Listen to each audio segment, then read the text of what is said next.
It is known that Jews generally do not eat black caviar, one of the most expensive foods in the world. In the former Soviet Union and Russia today, it is considered one of the delicacies. I don't think Americans are so considered so popular. I don't know if Americans eat it as often, but in Russia, where I was born, this was considered one of the greatest delicacies. And generally, Orthodox Jews do not eat that caviar. And I want to discuss here if it's really according to everybody that this caviar is forbidden, or this is a dispute, and what is the dispute based on.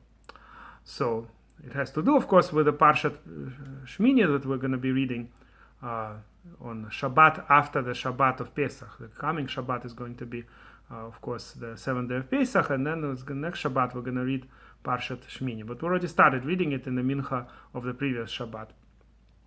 So in this Parsha, of course, we read various types of animals, birds, sea creatures, fish, that are forbidden and that are permitted.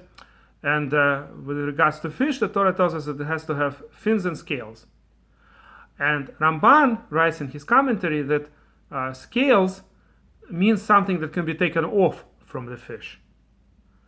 Right? It's not just some kind of there are all kinds of coverings that certain creatures can have. I mean, a snake also has some kind of a covering, but something that's considered scales for the fish, it's something that can be taken off. It's a kind of cloth that can be taken off. That's what scales are. So this is a very important point, and it's mentioned in the main authority for the Ashkenazic Jews in Shulchan Aruch. Rama, Rabbi Moshe Isserles, writes that to be considered kosher scales, it has to be something that can be taken off. So the question is, what is the procedure that can be used to take it off that is good enough? All right, there are all kinds of ways in which maybe we're using all kinds of weird methods. One can make the scales come off the skin of the fish. The question is if this is kosher enough. So there was a great sage in about 200 something years ago, close to 300 years ago, who was the main rabbi of the city of Prague, what today is the capital of Czechia. At that time, I think it was Austria-Hungary. So this rabbi, his main book of questions and answers, responsa, it's called Nodah BeYehuda, known in Yehuda, known among Jews. His name was Rabbi Heskel Landau. He was one of the greatest geniuses in the last hundreds of years. He's very well quoted, and he has other books, of course, on all kinds of topics. So his responsa, in particular, is very well quoted.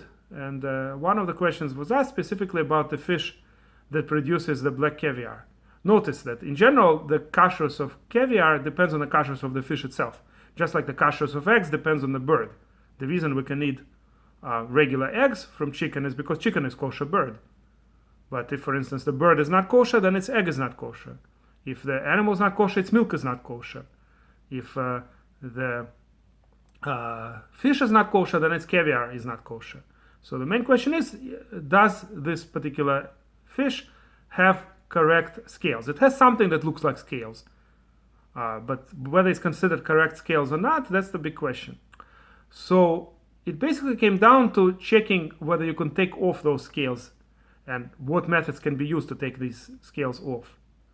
So what he did was he put that fish into some kind of a solution of water and maybe ashes or something like that.